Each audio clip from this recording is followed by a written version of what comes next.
Bueno, Bueno, no sé qué están diciendo por allí José María y estamos Jorge hablando. Víctor Ríos, pero sí están hablando y está muy bien, hay que hablar. Y voy a darle el paso ya directamente a nuestro invitado del día, el señor Jorge Víctor Ríos. Aplauso para él.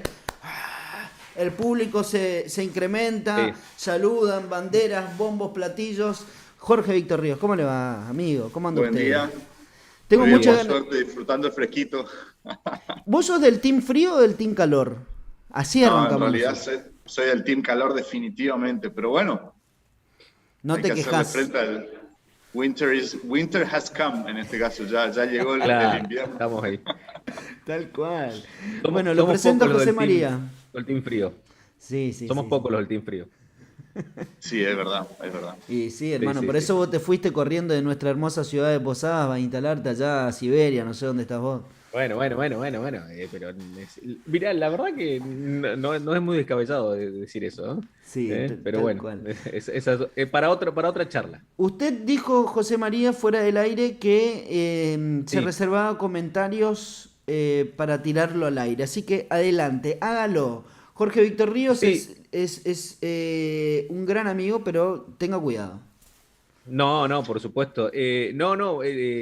Pongamos en contexto, porque vos, Guido Encina, lo presentaste más conocido por hacerle, Jorge Víctor Río, más conocido por hacerle un piquete a McDonald's, Sí. ¿sí? Y el amigo comentó, o me conocen por eso o por el lenguaje inclusivo. Y yo quería decir, ¿y vos qué preferís? ¿Que te conozcan por hacerle un piquete a McDonald's o por el lenguaje inclusivo? Mirá qué pregunta, ¿eh? No me la habían hecho antes. La verdad que las dos cosas me dan orgullo de alguna manera, porque las dos se tratan de hacerle frente y resistir a cuestiones que considero que son de alguna manera injustas. Quizá están lejanas una de la otra, pero en un punto, en un cierto nivel de abstracción, se encuentran en eso que acabo de decir, me parece.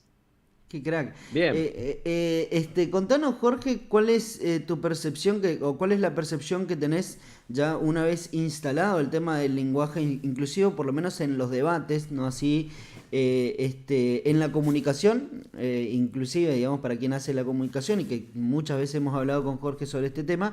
Digo, ¿se fueron modificando algunos hábitos? ¿Crees que de algún modo también se fueron tomando algunas palabras, usos del lenguaje? Sí, yo creo que siempre digo que el lenguaje inclusivo hay que considerarlo en un esquema mucho más amplio de luchas, de reivindicaciones, pero también de cambios que ya se vienen dando, como decís vos, Guido. Y me parece que, bueno, acá en Argentina esa expresión, lenguaje inclusivo, empezó hace unos años nada más, pero viene en el feminismo ya desde mediados del siglo pasado. Y bueno, y es quizá problemática por muchos aspectos, ¿no? El primero de todos es que la lengua la usamos todos, ¿no? La lengua Ajá. la percibimos como un montón de cosas, no un mero sistema para comunicarnos, sino es parte de nuestra identidad, lo percibimos como un bien público, si se quiere, y en ese sentido yo siempre hago la metáfora de que el lenguaje, igual que el Estado, se supone que es de todos, pero cuando siempre hay disputas sobre cómo debería ser eso que es compartido y que debería ser del colectivo en el sentido más amplio.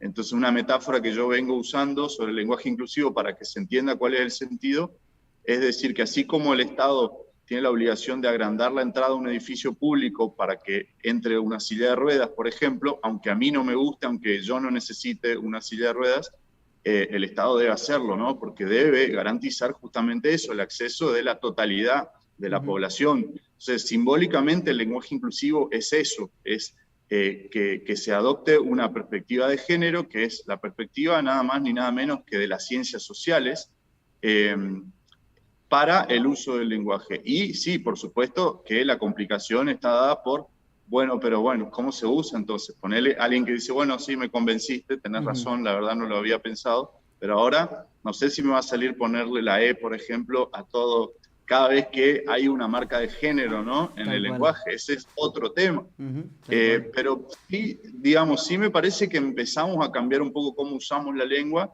a darnos cuenta de que, como todo en nuestra sociedad, la lengua también refleja el machismo, ¿no? Entonces, por ejemplo, en lugar, mucha gente en vez de decir hola a todos, hola chicos, empezó a decir hola gente. Capaz no se animan a decir buen día chiques, pero buen día gente, una palabra que ya estaba y que de alguna manera ya era inclusiva, igual que el ustedes, digamos, o que suena, porque más allá de que por ahí salen lingüistas a explicar que bueno, eso se dio cuando el latín tal cosa, bueno, sí, pero más allá de cómo se fueron dando las cosas, simbólicamente en nuestra cultura y en nuestra lengua, la A representa lo femenino y la O representa lo masculino, más allá de las excepciones que hay, por supuesto, ¿no? Que la lengua nunca es totalmente regular y hay un montón de excepciones, pero semióticamente, socialmente, la A es lo femenino, la O es lo masculino, y por eso el lenguaje inclusivo, en la versión actual, digamos, lo que propone es una E, que sería una tregua, ¿no? No propone invertir las cosas y decir, vamos a decir todas, chicas, aunque haya varones. No, una E que justamente simboliza esa especie de tregua en el sentido de término medio, de punto medio, lugar de encuentro, ¿no? Entre esos dos grandes símbolos que son lo masculino, lo femenino, ¿no? En ese binarismo de género, Está que buenísimo también es esto parte de que... nuestra sociedad. Está bueno. Podríamos hablar. No, claro, ves, está bueno, está muy bueno que lo propongas pensar de esa manera. ¿Y cómo se ayorna todo esto en el marco hoy, por ejemplo, 28 de junio, Día del Orgullo LGBT? Es una de las reivindicaciones o de la lucha que hay dentro de las discusiones que se dan a nivel por ahí un poquito más macro. Sí, sin duda. Bueno, de hecho, el lenguaje inclusivo viene impulsado justamente por esa sinergia que de alguna manera se genera entre el feminismo y también el movimiento de la diversidad sexual o disidencias sexuales. Ese término disidencia surge justamente cuando se politiza un poco más el movimiento, política en sentido amplio, ¿no? De lo político, no necesariamente de la política partidaria, sino de decir, bueno, pero si hay una heteronorma, es decir, esa especie de ley social que dice que tenemos que ser heterosexuales todes y tenemos que ser cisgénero, es decir, naciste con pene, tenés que ser varón y cumplir todos los mandatos de lo que socialmente está codificado con ser varón, y a la inversa naciste con vagina y tenés todos los mandatos de ser mujer encima y no poder moverte de ahí en términos de género. Ahí es cuando aparece, por ejemplo, la cuestión de la diversidad de género, que es, bueno, personas que no se identifican ni como varones ni como mujeres, o personas que hacen un movimiento, ¿no? Que son las personas transgénero, y aparece también la necesidad no solamente de igualar esto que decíamos hoy, ¿no? Lo masculino, lo femenino, ¿por qué tiene que estar por encima lo masculino? Sino también de crear nuevas palabras para estas nuevas identidades que son las personas de género no binario. ¿Cómo le decimos? Si no es varón, si no es mujer, no le decimos ni ella ni él. Entonces aparece el lenguaje inclusivo también a proponer un nuevo pronombre que sería elle, ¿no? Siguiendo la lógica del lenguaje, de la lengua española. Y en todos los idiomas, esto no pasa en Argentina, mucha gente, Argentina, país generoso, sí, el argento teníamos que ser para inventar estas cosas, como si fuese un fenómeno que se circunscribe a los límites de nuestro país, cuando en realidad es un fenómeno de todo Occidente, porque en todos los países de alguna manera el lenguaje está bajo la lupa y justamente hay muchas personas que consideramos que ya no alcanza, que es injusto, digamos, usar ese todos, cuando en realidad hay mucho más que eso, mucho más que lo masculino. Y por supuesto que eso, más allá de cómo incide en lo concreto, ¿no? Que uno puede decir, bueno, sí, porque el lenguaje estructura nuestro pensamiento y hay un montón de teorías para explicar eso. Yo recomiendo la película La Llegada, que ahí llevan al extremo, ¿no? Esta cuestión de cómo nuestro lenguaje condiciona nuestra percepción de la realidad. Es una película de ciencia ficción. Pero más allá de eso, en lo concreto, el Estado necesita tener una palabra para referirse a ciertos fenómenos sociales que si no, realmente no podría abordarlas, como yo siempre doy el ejemplo del femicidio. Hasta que no existió la palabra femicidio, hubo que crear la palabra femicidio para que haya un Estado que pueda decir, bueno, ¿qué es esto? ¿Qué vamos a hacer al respecto? Y empezar a desarrollar, implementar políticas al respecto. Tal cual. Y más allá de eso, también quienes usamos el lenguaje inclusivo, generalmente, o quienes lo militamos, generalmente estamos también activando en el plano de lo concreto. Durante la pandemia, las personas trans y sobre todo las mujeres trans no pudieron ejercer el único trabajo que les dejamos como sociedad, que es la prostitución, y hubo que ayudarlas de manera menos simbólica y más concreta para que puedan comer durante la pandemia. Es decir, generalmente no es solamente una cuestión de que pensamos que mágicamente con cambiar una letra vamos a cambiar la realidad. Por supuesto que no es así, no es tan inmediato, sino es más bien una construcción simbólica a largo plazo para cambiar las mentalidades, básicamente. Tal cual. Te hago una consulta. Sí, ¿por qué crees que hay tanta resistencia al uso del lenguaje inclusivo? ¿Por qué crees que más allá de los lugares comunes, es decir, por costumbre, porque, bueno, cacofónicamente le molesta a algunas personas, ¿por qué crees que hay mucha resistencia al uso del lenguaje inclusivo? Sí, esa pregunta está muy buena, porque sobre todo lo que decís vos, ¿no? De ir más allá de los lugares comunes, porque lo que te van a decir si le preguntás a quienes se oponen, sobre todo, porque hay personas que ni se oponen ni están a favor, digamos, miran quizá desde afuera todo este debate, ¿no? Sin tener por ahí una posición tomada en principio. Pero quienes más se oponen al lenguaje inclusivo y militan, digamos, el anti-lenguaje inclusivo, te van a decir que es porque deforma el lenguaje, o incluso un discurso más catastrófico que dice que queremos destruir el lenguaje. Desde la lingüística no existe ese concepto de que se destruye el lenguaje o que se deforma el lenguaje, sino que se cambia, digamos, el cambio lingüístico sí existe, ¿no?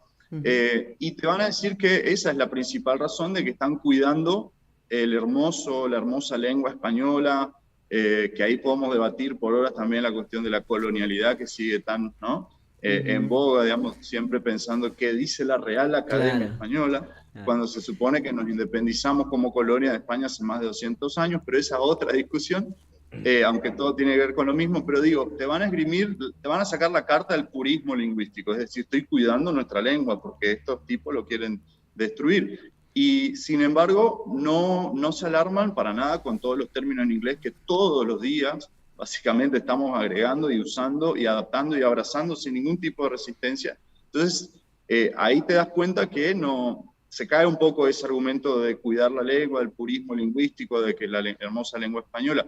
Además, para mí, otro indicio importante de que no les molesta la cuestión lingüística, es el nivel de violencia con el que se expresa, ¿no? Realmente a veces asusta, ¿no? Las cosas que te dicen, es desmesurado, es desproporcionado, considero yo, el nivel de reacción, de violencia, de agresión que tienen. Y entonces, para mí ese es otro indicio de que no sé si despierta tanta pasión la defensa de la lengua, la defensa del idioma, como si oponerse. Por eso digo que la resistencia no es lingüística, aunque eso digan, sino ideológica, y lo que les molesta es la inclusión, no una digamos, sino lo que representa. Tal cual. Jorge, para cerrar, en el marco de esta celebración por esta cuestión relacionada a los derechos de LGBT, ¿van a hacer algo acá en Posadas? ¿Qué tipo de actividad se podría llegar a realizar en el marco de la pandemia? Sí, de hecho, hoy hay una radio abierta en la Plaza 9 de Julio que está organizando un colectivo, digamos. Hay varios colectivos, así que eso está bueno. Y una de las movidas que vi que se va a hacer es una radio abierta hoy en la Plaza 9 de Julio, 17:30 más o menos. Y bueno, y después también como estamos transcurriendo este periodo de pandemia y demás, también yo personalmente convoqué a unos compañeros activistas a que hagamos un Instagram Live hoy a las 7:30, así que me pueden seguir si quieren en Instagram. Mi usuario es Jorge B. Corta Ríos 01, Jorge B. Ríos 01, y desde ahí pueden, si les interesan estos temas, la verdad que somos 4 activistas haciendo cosas diferentes, digamos, si se quiere, con distintos activismos, pero todos volcados más o menos a lo mismo, que es la inclusión, la defensa de los derechos, de la diversidad. Así que si les interesa, hoy 19:30 horas hacemos ese vivo por Instagram. Genial, amigo, genial. Ahí vamos a estar, che. Bueno, Jorge, muchas gracias por tu atención. Nosotros tenemos que irnos despacito porque estamos en Canal Despacito, 4 sí. Posadas y Me quedaron muchas cosas, ¿eh? Sí, sí, Muy, Sí, muy pero Jorge, viste cosas. que... podemos hablar por horas, Sí, sí. realmente el tema da para un montón de cosas y justamente mi desafío personal es cómo sintetizar muchas veces, porque me quiero ir también No, por... está bien. Eso Pero por, a por veces, a la veces, comunicación, vieja, comunicación social, no, hermano. no, pero está bien, a veces la síntesis hace que se pierdan las Tal cosas cual. esenciales, ¿no? Así que a mí me parece que está bien que a veces no entre en el marco de un espacio dado, un medio, y que quede para otro momento. Eso me parece muy bien. A mí me apasiona todo el tema del lenguaje, del idioma, y me encantaría, sí, sí, seguir charlando, obviamente. Y lo último, para decirte nomás, que en Posadas te queda mucho más cerca un McDonald's. No te vayas tan lejos ni nada por si querés hacer otro tipo de alguna Y cuando viene el intervención. McDonald's te podrás imaginar las gastadas de Les Amigues, ¿no? Sí, sí, sí. Me imagino. Jorge, un placer tenerte. Seguramente nos vamos a volver a contactar. Esto recién empieza, este programa Hora de Salir empieza a caminar, así que seguramente vamos a seguir charlando de muchos temas porque nos interesa mucho hablar con vos y además sos una gran persona, lo quiero decir públicamente.